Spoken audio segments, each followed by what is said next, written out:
चला छाछ भी फूक फूक कर पीता है, लेकिन बॉलीवुड के एक्टरों के मामले में ऐसा होता नजर नहीं आ रहा।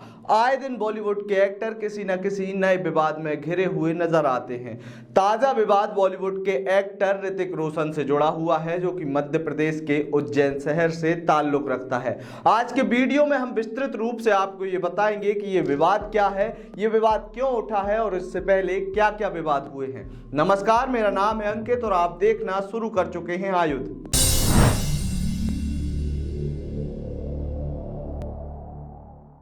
बॉलीवुड के तमाम एक्टरों पर आए दिन हिंदुओं की भावनाएं आहत करने के आरोप लगते हैं, जिसके चलते ट्रेंड होते हैं और इन ट्रेंडों के माध्यम से बॉलीवुड की जो फिल्मों की हालत है वो हालत से आप सभी बखूबी वाकिफ हैं। लेकिन इस बार ये विवाद किसी फिल्म को लेकर नहीं बल्कि एक एडवर्टाइजमेंट को लेकर सामने आया है। ये विवाद सामने आया है जोमेटो, जो कि एक फूड डिलीवरी ऐप है जो कि लोगों को ऑनलाइन सर्विस के माध्यम से फूड डिलीवरी करता है। इस एड में शामिल हैं ऋतिक रोशन जो कि बॉलीवुड के एक जाने माने एक्टर हैं। तो आइए समझते हैं ये विवाद क्यों खड़ा हुआ और इस विवाद के पीछे की क्या है कहानी।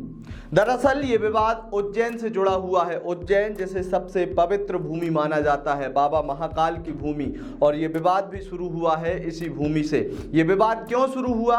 फूड डिलीवरी ऐप जोमेटो पर एक एडवर्टाइजमेंट दिखाई गई। ये एडवर्टाइजमेंट कौन थी, ये एडवर्टाइजमेंट कैसी थी, ये भी मैं आपको बताऊंगा। सबसे पहले देखते हैं ये विज्ञापन। थाली का मन किया उज्जैन में तो महाकाल से मंगा लिया। विज्ञापन में ऋतिक रोशन कहते नजर आ रहे हैं, थाली का मन किया उज्जैन में है महाकाल से मंगा लिया। उनकी इसी लाइन से यह पूरा विवाद शुरू हुआ है। ऋतिक रोशन की इस लाइन का विरोध किया है उज्जैन महाकाल मंदिर के पुजारियों ने। इस विज्ञापन के बाद महाकाल मंदिर के पुजारियों ने कड़ी आपत्ति जताई है। महाकाल मंदिर के पुजारियों ने साफ तौर पर यह कह दिया है कि यदि यह विज्ञापन किसी दूसरे समुदाय को लेकर होता तो अब तक कंपनी फूंक दी जाती। मंदिर के पुजारियों का साफ तौर पर कहना है कि फूड डिलीवरी ऐप जोमेटो और साथ साथ बॉलीवुड एक्टर अपने इस विज्ञापन पर माफी मांगे। हिंदू समाज सबसे बड़ी बात है, वो सहिष्णुता वाला व्यक्ति है, वो कभी उग्र नहीं होता है। यदि दूसरे समाज का होता तो अभी तक ऐसे कंपनी में दूसरा समाज आग लगा देता। अभी हम उन दोनों कंपनी से और ऋतिक रोशन से ये कहते हैं, मांग करते हैं कि माफी मांगे। वहीं महाकाल मंदिर प्रबंधन समिति के द्वारा भी इस विज्ञापन के विवाद के बाद यह स्पष्ट किया है कि मंदिर प्रशासन के द्वारा किसी भी प्रकार से कोई थाली नहीं दी जाती। मंदिर के अन्य क्षेत्र में जो प्रसाद भक्तों को दिया जाता है वह सुबह शाम प्रसाद दिया जाता है। यहाँ से किसी भी प्रकार की कोई थाली को न डिलीवर किया जाता और न यह थाली कहीं पहुंचाई जाती। अन्य क्षेत्र में आकर श्रद्धालु प्रसाद शांतिपूर्वक ग्रहण कर सकते हैं। लेकिन यह विवाद जब सामने आया तो और भी बातें सामने आने लगी। ऋतिक रोशन का यह विवाद पहला विवाद नहीं है। इससे पहले भी वर्ष 2021 के अगस्त महीने में जोमेटो के ही साथ ऋतिक रोशन और कटरीना कैफ का एक और विवाद सामने आया था। यह विवाद सामने आया था जोमेटो की कार्यप्रणाली को लेकर। सोशल मीडिया यूजर्स ने आरोप लगाए थे कि जोमेटो की जो कार्यप्रणाली है उस कार्यप्रणाली में उसके कर्मचारियों का, उसके डिलीवरी पार्टनर्स का शोषण किया जाता है, उसे कम भुगतान किया जाता है, साथ ही साथ इन लोगों को शोषण करते हुए कम समय में ज्यादा जगह पर ज्यादा लोगों तक खाना पहुंचाने की जिम्मेदारी दी जाती है, जिसका उन्हें उचित मूल्य नहीं दिया जाता। इस विवाद के बाद जोमेटो ने न केवल माफी मांगी थी बल्कि अपना स्पष्टीकरण जारी करते हुए कहा था कि हमारा किसी की भी भावनाओं को आहत करने का मकसद नहीं था। यह विज्ञापन नेक इरादों को लेकर हमने जारी किया था।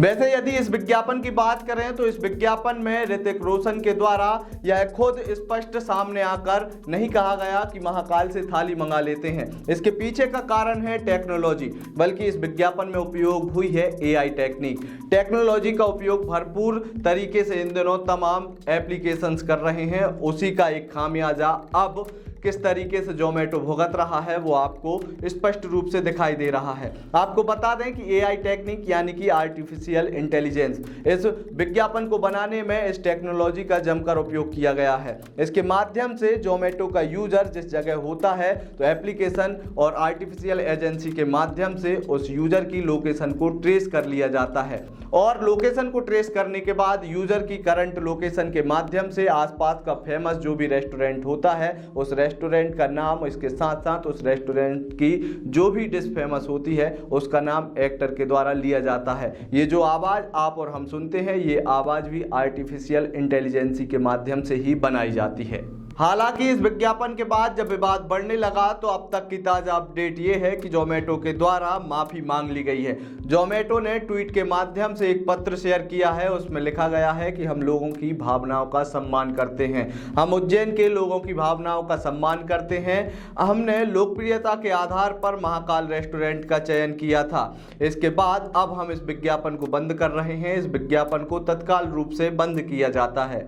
अब एक बार फिर से आपको ताजे विवाद पर लेकर चलता हूं। जब महाकाल मंदिर के पुजारी नॉनवेज की बात करते हैं तो हमें याद आती है आयुध की वो रिपोर्ट, जिसमें आयुध ने आपको साफ तौर पर बताया था कि कोई भी श्रद्धालु जब महाकाल बाबा के दरबार में जाता है तो कुछ गलियां पड़ती हैं। इन गलियों से जैसे ही श्रद्धालु अंदर बाबा महाकाल मंदिर की ओर प्रवेश करते हैं तो वहां ढेरों नॉनवेज की दुकान दिखाई देती हैं। पहले इन दुकानों की संख्या कम थी, लेकिन दिन प्रतिदिन इन दुकानों की संख्या बढ़ती जा रही है।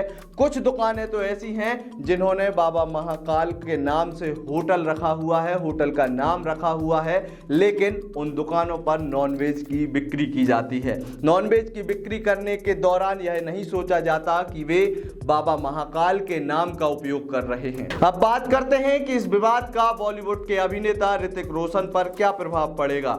इन दिनों पूरे देश में बॉयकॉट बॉलीवुड का ट्रेंड जमकर चल रहा है और इस ट्रेंड का क्या असर पड़ता है, इस असर को आप थिएटर में जाकर देख सकते हैं कि किस तरीके से लाल सिंह चड्ढा और तापसी पन्नू की फिल्म दोबारा के क्या हालात हैं। इन दोनों फिल्मों को कहा जा रहा है कि दर्शक नहीं मिल रहे।